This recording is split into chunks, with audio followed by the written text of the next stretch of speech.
The question I want to think about or to talk about a little today is what is the law? What is the nature of the law? And this is a question which has been battered about and it's been argued about, for hundreds of years. And I think the old theory was that law is positive. It is the command theory of law. Law is a commandment. There is some coercive power, the state, and it gives you a command: do this. And for example, in Hindu law, I'm Hindu. I notice that the command would be in Hindu law, vidhi. Vidhi is the command, or rather, vidhi is the injunction. And if you look at the, say, in my grandfather's time, the type of legal textbook, it would say, so a vidhi is a command, and it's a perfect command in the sense that it's not defeasible. It's a pure positive command, an injunction that X must be done. But in fact, you see, this view was false, because we know that there is such a thing as apadharma, that there are exigent circumstances. And indeed, the very fundamental maxim ruling over injunctions, vidhi, is that they only apply where there is a situation which was not really foreseen, which had not been planned for, so you're not really prepared, and so then you follow a command, or you follow the injunction. And this makes sense, that, if I'm expecting you to come to dinner, and you ring the bell, and hello, come in, but I'm already prepared.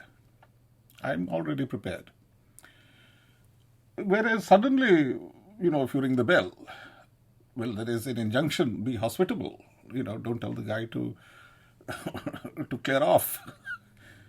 No, then you have to forcibly put on a smile. Oh, welcome, come in, do sit down.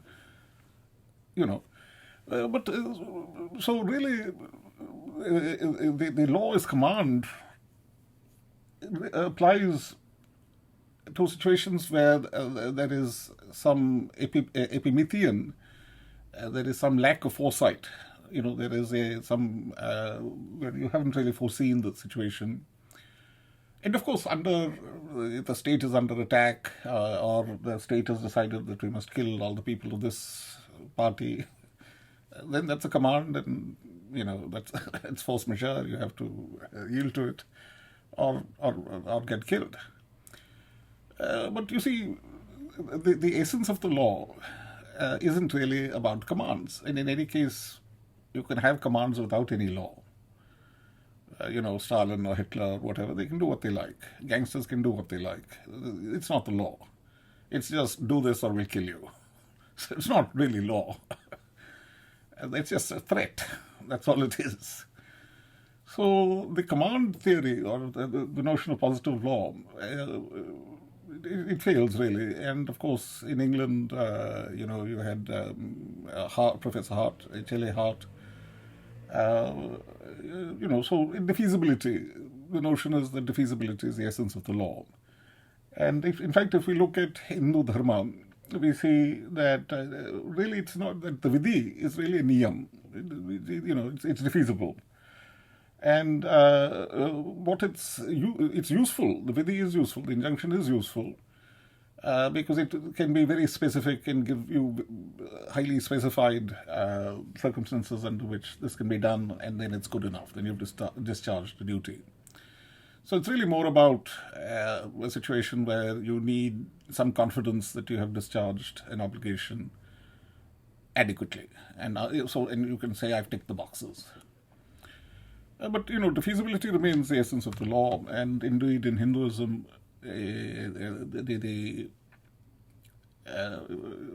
law is merely samskar, it's merely a convention. What about in Christianity? And the answer is, well, the Christians really took over a type of Stoic legal theory, and there was also an Epicurean economic theory, and both of them are represented in Cicero.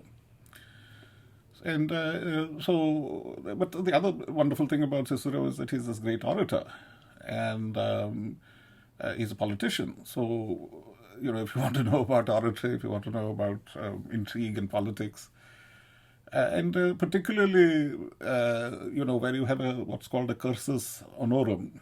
This was in Rome, there was a practice where if you had a patrician, or if your daddy had made a lot of money, and you come to Rome, and you study with the right professors and so on, and you start attracting clients because of your oratory or your education, because you can write a good brief, and then they make that as a speech. If they're accused of something, or if they're accusing somebody else. And this goes back to the ecclesia. The ecclesia in the old days in Greece, the ecclesia was really the assembly.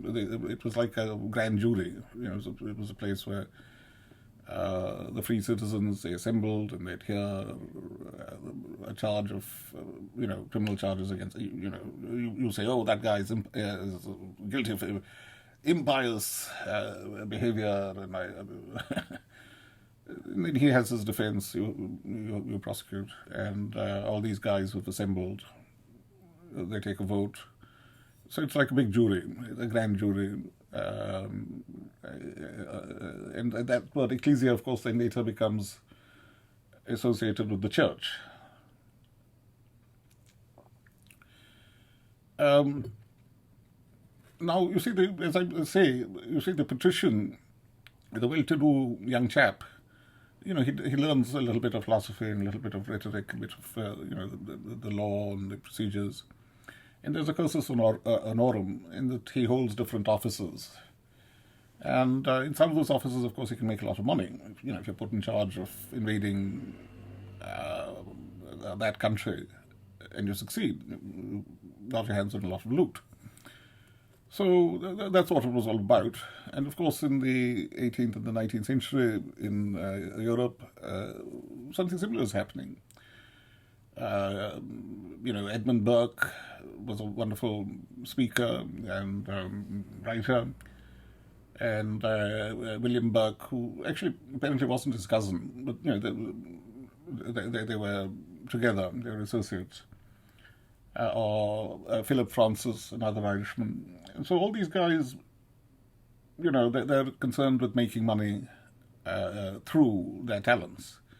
And one way you make money is, of course, because, the East India Company was there, and you could go off to India, and you could have a very lucrative syndicate. This is what Edmund Burke got for William Burke.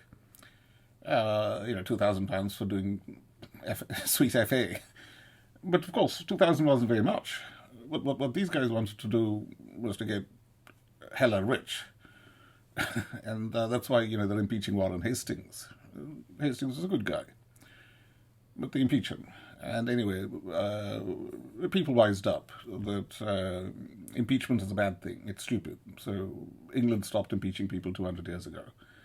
And America, hopefully, should learn that lesson. Anyway, let's return to the topic, which is, what is the law? Well, it's not command.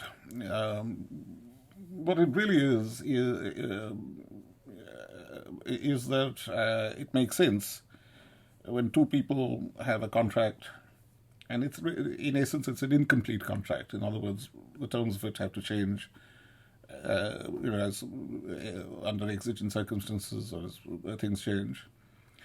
And as part of one's strains of commitment, as part of, showing equal commitment to uberima fides, good faith, part of that is that you can say, well, you can stipulate that, look, if there's a problem, then X, we choose this venue for arbitration or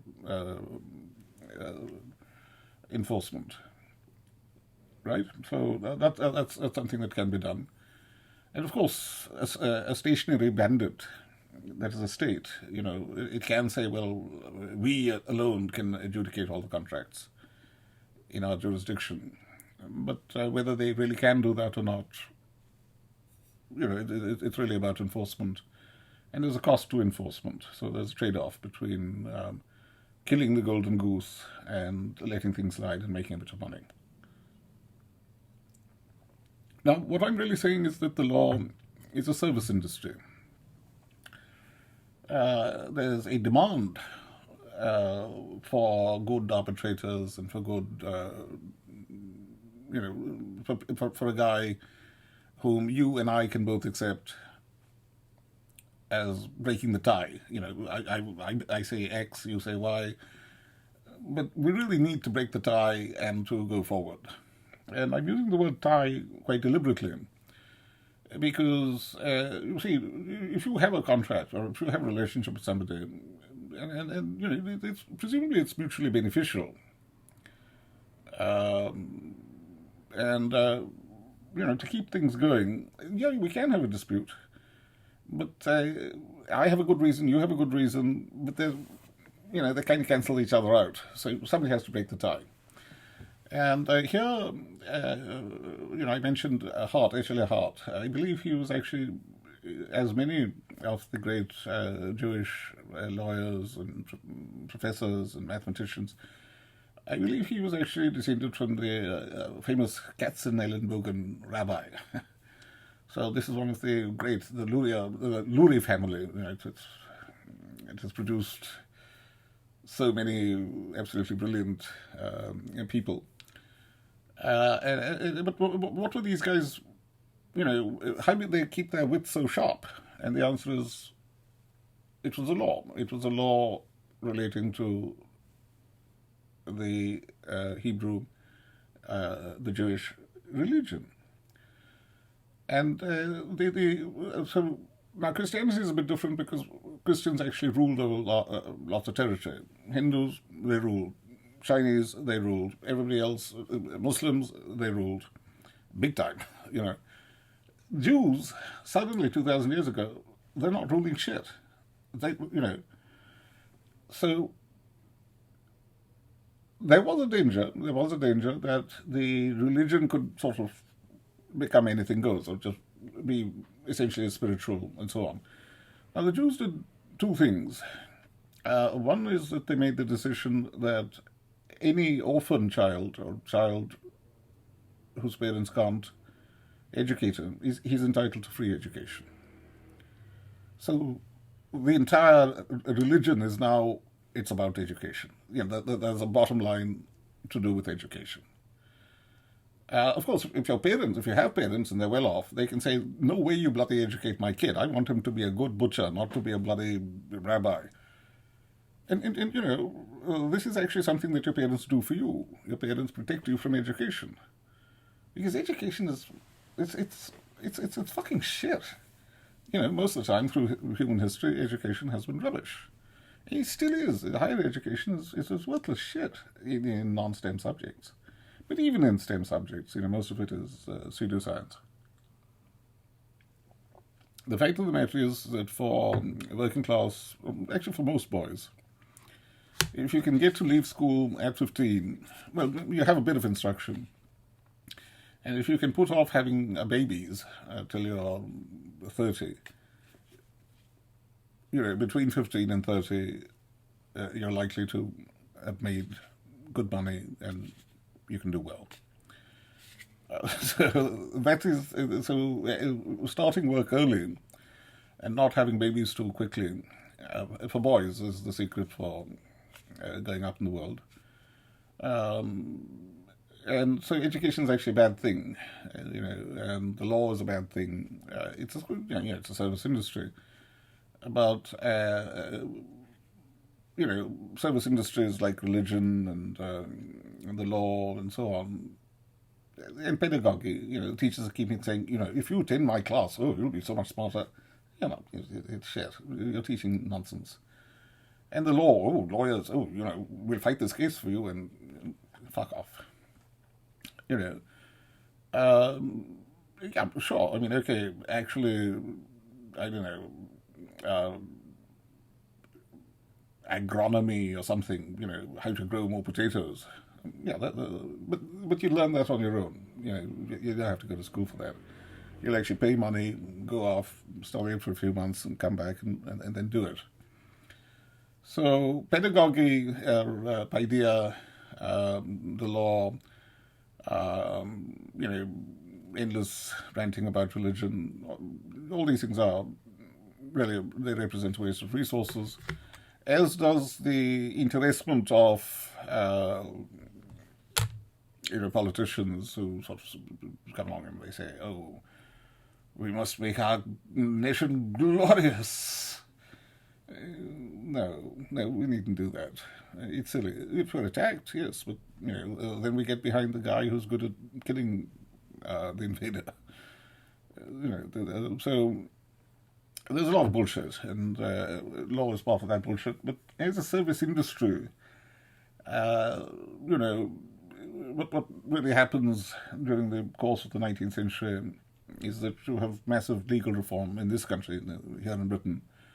While, of course, in America, the law was the whetstone. It was what young people, in the log cabin, they had Shakespeare, they had the Bible, and they had Sir Edwin Coke's institutes, the common law. And so, if the way to get ahead, these are the only things that you can actually study. There's not a lot else to study. And of course, the wonderful American gift for prolixity and for talking endlessly and talking very beautifully, that actually existed to a greater degree when America was very poor. So when Emerson comes to England, he's thin and he's he's tall and thin, while the John Bull is fat and has a big stomach. And John Bull, the English merchant, engages in a vulgar type of boosterism. He's hardly met you, and he'll say, "Do you know that there are more bricks in the waterworks down, in our little town, than in the Campanile in Venice?" Venice, the waterworks. And so that was the England that Emerson came to. But of course, then the American economy took off, and it was the other way around. The Englishman was tall and thin, and the American was fat as fuck. But you see, both in England and in America, young people who wanted to get ahead, they learn a bit about the law, but then they'd find that if you actually work for a business enterprise and you spend your time not in going to court, but in drawing up contracts, going and talking to the engineers and the accountants and opposite number, and playing golf with them, and building these relationships. And okay, if there's a test case, if there is a tie in the sense that there's equal reasons on both sides, then okay, we get this barrister who's the expert to write an opinion. But the barrister might himself say, well, actually, this is interesting. Look, I tell you what, let's bring it as a test case. And, then it goes to the High Court. And it's not actually adversarial at that point. It's actually mutually beneficial to get that judgment, because, it's a rule which makes business much easier going forward. So the law really was a part of economics. It was part of... this is the genius of Ronald Coase, Nobel Prize winner Ronald Coase, that we say is associated with the law and economics tradition. And Coase, he was from quite a modest background here in London, and he went to the LSE, as many people of modest backgrounds did. And, he was doing commerce, B-commerce, with the idea that next he'd qualify as a solicitor, and, this is what he'd spend the rest of his life doing. Not fighting things in court, but reducing transaction costs, increasing trust. making it possible for businesses to work together more easily and to make sure that within the organization things go more smoothly.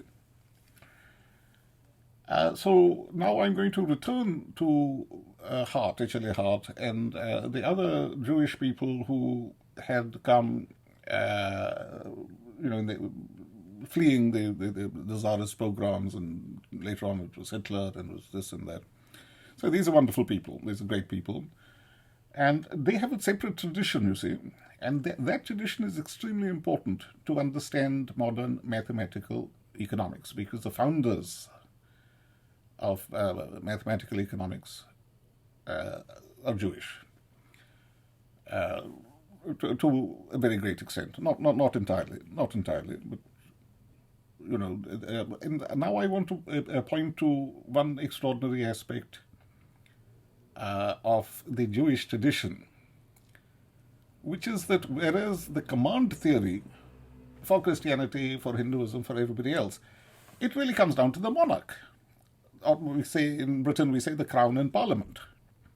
Or in America, you say, well, it's the chief executive, the chief magistrate, it's the president, right? We have a buck-stopping procedure which ends with the chief executive or the head of state. Am I right? But for Judaism, their state had disappeared, but there was a symbiosis between their religion and the Sino-Aisism represented by the notion that Jerusalem is the place where the sacrifices must be offered. It is the place where the temple must be erected, So it has. So this is a nationality, without question. This is a nationality, but it's a diaspora. And how could, let's say, the guys in Babylon, how could their views have any influence over guys in Athens or in Alexandria? It has to be through pure, the appeal of the reasoning put forward. Now, the Jews adopt majority rule.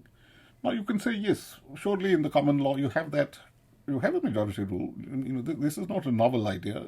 It exists in the Anglo-Saxon or the Scandinavian, or in India we would say Panchayat tradition. Majority rule, that's not the uniqueness.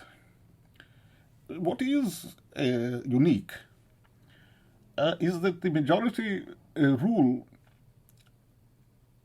has the notion of a tie, what's known as tarku or taiku, a tie. And the question is, how can that tie be broken? Now, the classic example quoted by the rabbis is where you see Moses is leading the Jews to the promised land. But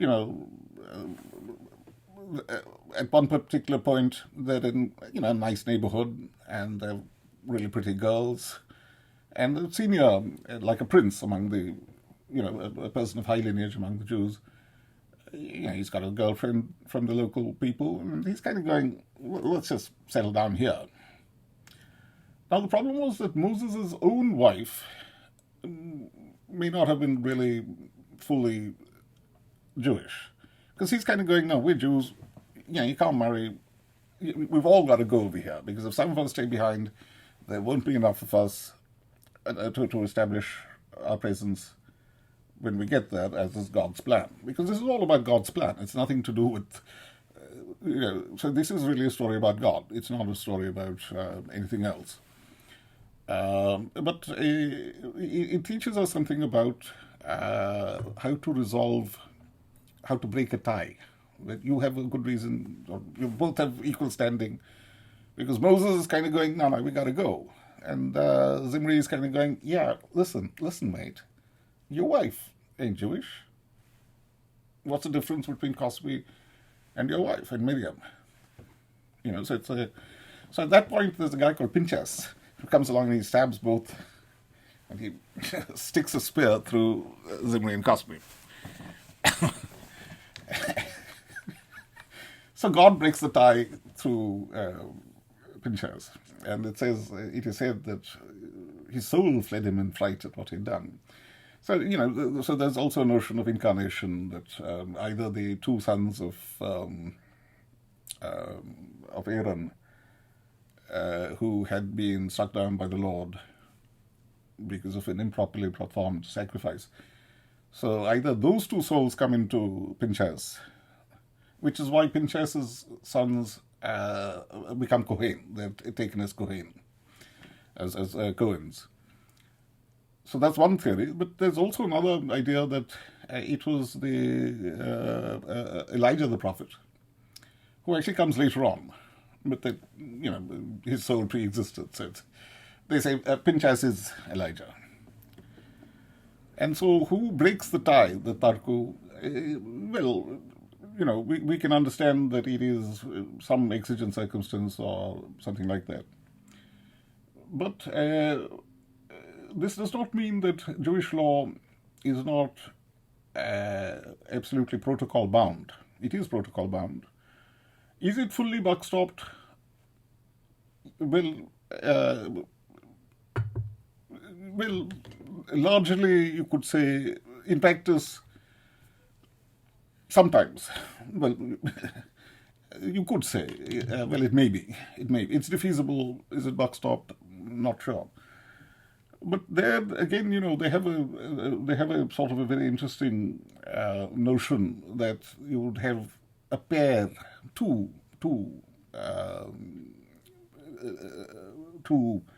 great preceptors, or two great, not just one. So there is, there's still. So these are very, very subtle ideas, and Jewish spirituality and Jewish Musar ethics. It's been greatly enriched by reflecting on these, quite fascinating and very interesting things. Now, we should also mention that Judaism has a concept of similar to Knightian uncertainty. So, and of course, when you have it, the reason you have incomplete contracts is because Knightian uncertainty obtains. It's not possible to foresee all possible contingencies and to ascribe a probability distribution to them. So all contracts, apart from those of adhesion and so on, are essentially, and the social contract is a incomplete contract. So you need incomplete contract theory, which really emphasizes incentive compatibility. Because, you can have the law saying do this and do that, and if people won't do it, the law is a dead letter. The judge can say what he likes. Won't make a blind bit of difference. Incentive compatibility means that people have the incentive to provide the remedy associated with any given right or entitlement. Now, here I should briefly mention Hofeld. You see, the Hofeldian analysis of what are rights, what are obligations. So that the moment that is done, then law and economics, they become interchangeable. Now, of course, really in the 1930s, he's really, his big ideas are perfectly legible. People can understand them, but they're not backed by maths. Coase wasn't a maths guy. So it's not till you get, von Neumann and then a bunch of really, really smart, I think mainly Jewish people. And I'm saying Jewish again because they are in fact one or two generations away from the Orthodox, attending the shul and, that tradition is there. But that tradition has become so variegated, and it is also a marvelously rich tradition for anarchism and for other socioeconomic philosophies of a radical kind, a very radical kind. In fact, so much so that one author that Chomsky mentions, because, all his uncles and so on, they were steeped in it. So he was actually editing a Yiddish journal, though he wasn't a Jew. So in other words, these are relatively poor. These are tailors and guys doing piecework and butchers and so on. But their intellectual ability is so great that when they are discussing, what will an anarchical society, how could it function?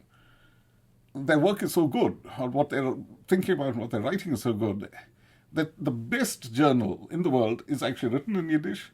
And if you want to be the best in that field, you have to come there and you're working or editing the Yiddish journal. So this shows something quite remarkable, given the fact that this is also the time when anti-Semitism and hatred of Jews and vile, nice guys like G.K. Chesterton, good people were using vile language against Jews, even if they had Jewish friends. I mean, okay, I have to accept that when I was young, I probably used or I repeated jokes about homosexuality, I'm sure I said nasty things.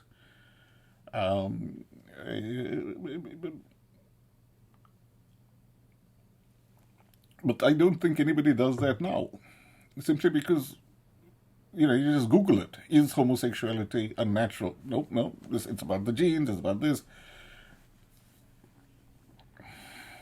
Now we know. It's like left hand. Why are some people left-handed? Why are some people right-handed? So, that's just gone. Science cleared that up. So that, it's over.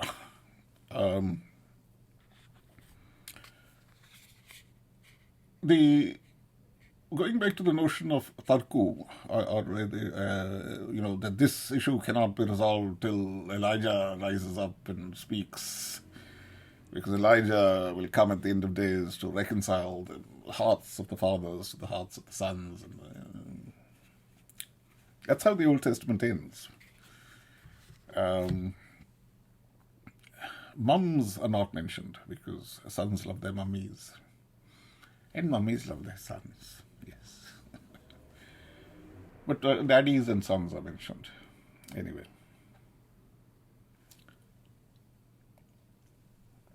We now, of course, also have the notion of concurrency deadlock, but it's quite recent, it's really from the 1970s. And especially in computing, you have the notion of race hazard. And this is, again, it's related to the notion of a deadlock, a tie. And the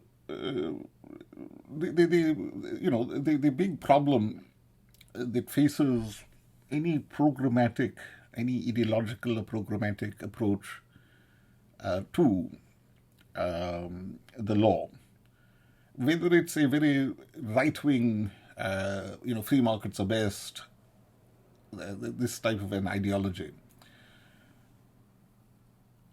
The big problem is that you face what's called a concurrency dilemma. Because, and this is something well understood in economics, and really it's the economics that you have that receives a mathematical treatment from the beginning of the 1970s. Because it's only then that people realize that because of hedging effects and income effects, general equilibria will be anything goes, even with perfect information. And of course, once you have uncertainty, it's a different ballgame. So at that point, what rescues economics is two things. One is the notion of rational expectations. This is John Muth, who makes a very simple point that human beings they face coordination problems all the time, and the way they solve them is that they adopt the correct economic theory or the correct this theory or that theory. So there is a Schelling-Focal solution. I'm sorry, I'm mixing up Thomas Schelling with John Muth, but they're contemporaries, and so that's rational. I mean, that wasn't what rational expectations was at the time, but it's what it should have been. And the other thing is that you have Hainan and Hainan consistency and regret minimization and machine learning. And so basically you have a way to, multiplicative weighting update methods, which are Hainan consistent, which are regret minimizing. So you take these two things and you've got a theory.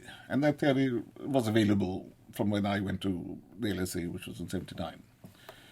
Now, there was something else which was also there, which was, Kantorovich, his use of, shadow prices. And Kantorovich actually believed that he had solved the Marxian problem of value. He was wrong. But, Morishima, who was teaching at the LSE, this was in 1979. So, when I was 16, suddenly there's Morishima, and he's saying, I have found a way to resolve the problem between capital and labor. There is a rational distribution of income and wealth, which is based on shadow prices. In other words, it's based on, it's the right, these wage differentials or these, basically he's saying that there is a golden path for the economy, okay, and there's an incentive, there's a matrix of incentive, there's an incentive compatibility matrix associated with it. So if you have rational expectations, you don't really need to, there's no need to fight. There's no need to go out in the streets and say down, boo, boo, boo to capital, boo to neoliberalism. No need for it. And of course, this was obvious. It's just a mathematical way of saying something which was already happening. Talk about the bleeding obvious, mate. And I must mention that there were serious that at the LSE in 1979. Perhaps I was privileged. Perhaps people like me, my generation, perhaps we were privileged because we were being taught about mathematics and how mathematics can really resolve what look like conflicts between values. That this value judgment and this value judgment, they're incommensurable, but they aren't really, because these values actually relate to what we may call oikos. Individuals who are born into particular families at particular times and who have certain natural interests. And of all the various ways of coordinating human beings, one really would be ex post, from, with hindsight, everyone would agree, that was the right way to coordinate things. And then you have the Spillrain extension theorem, which says you don't have to worry about whether this is ordinal or this is cardinal or whether this is a value judgment or this is... Screw that. Everything can be factorized simply into a question of your own oikoses. What do you care about? You don't have to worry about the various different classes because you know that ex post, with enough computing power, there was a golden path. There was a reflexive equilibrium. It must be there. It may not be computable, but its existence is assured. But we don't even need to really compute it, because a focal point remains focal, even if it is unattainable. We walk towards, the northern star in, Lord of the Rings or something, and it actually makes sense. Or steer towards the Big Dipper. You can't actually get to the bloody Big Dipper. It's a constellation. It's up in the sky. But, if everybody is staring in that direction, they'll meet up. I'm sorry, I don't actually understand what I'm saying because, I don't know about boats and about stars. But what I'm saying is, go that way, go towards the setting sun means go west, right? Sun sets in the west, or the east. I'm not prejudiced on these matters. Anyway, as I say, to some extent I feel I was privileged to study at the LSE, because one could see that what may appear to be a dispute about values is really about interests. But interests can be harmonized. There is always some way in which people who have different interests, in a non-coercive manner, that they can, there's one best solution. And this, of course, is known as the Folk theorem of repeated games, or the Meyerson theorem. And so these ideas really brought together law and economics, and they were quantifiable. So if you could now do mechanism design, which is reverse game theory. So by this period, the economists and also lawyers, also judges, they could really pay their own way. They could say, well, we make this decision, and there's much more money. So let's take Professor Binmore. He's one of the professors there. He made £10 billion for the British Exchequer by doing the auction design for the 3G spectrum. So the fact is that lawyers and economists now, they've converged and they're able to make money for companies, make money within the company, as well as getting different companies together, as well as they're able to make money for the government, they're able to save money. They can work with the engineers because the engineers are mathsy guys. In fact, a lot of engineers become mathematical economists, or even physicists, as physics. And it can be left-wing, Anwar Sheikh is an example. It can be right-wing, but that is why, but it is mathsy, it is sciencey, and it does add value. So that's really the law and economics tradition. And it's obvious that law is a service industry. If you force the supply of law, people run away, and suddenly nobody's paying for it, so the supply collapses. And you have jurisdiction shopping, which would tend to cause some element of convergence. But you also have what's called a tie-bot model, whereby particular jurisdictions which have highly localized external economies, they do better by offering a different mix, a unique mix, a different legal regime than other places. But, the variety is the spice of life.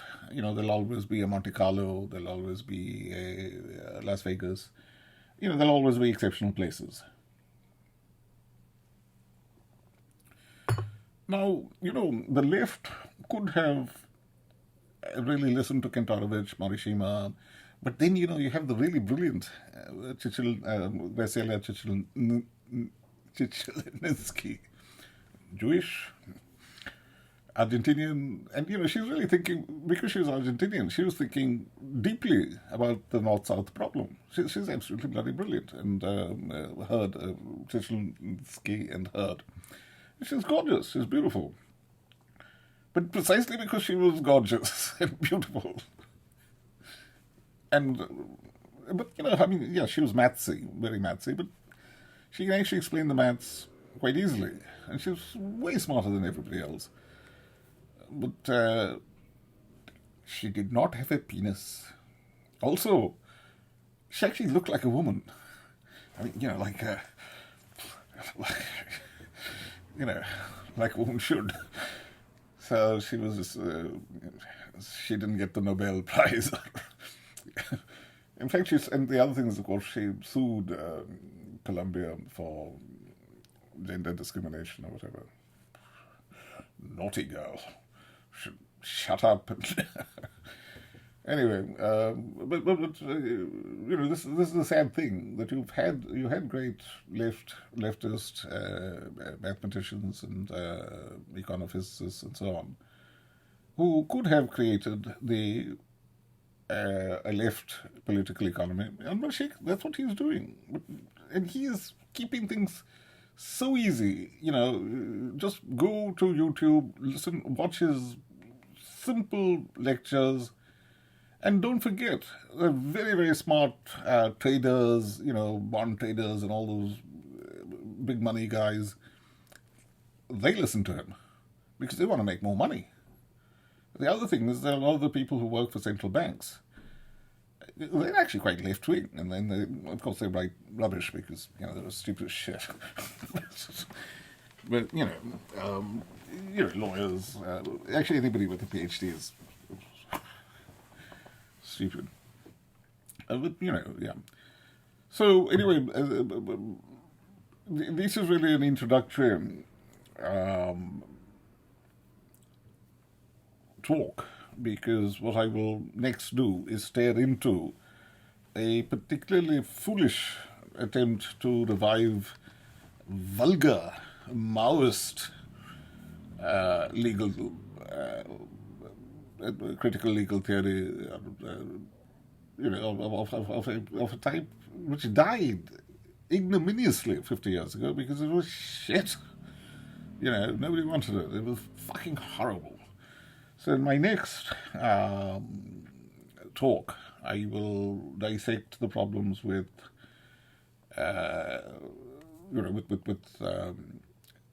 trying to replace law and economics, the Posner, this sort of tradition, to try to replace it with something which failed 50 years ago, which is now termed law and political economy, LPE. And it is such sad, blatantly stupid, mendacious shite that you have to wonder, who is financing these profits? Is it Soros? It can't be Soros. Even Soros, he might be 90, but surely he's not that stupid. But somebody is. This is the problem with these big foundations created by billionaires, is that they go tonto, and they finance rubbish. And, you just have to ask, is this a right-wing conspiracy to make the left look bad?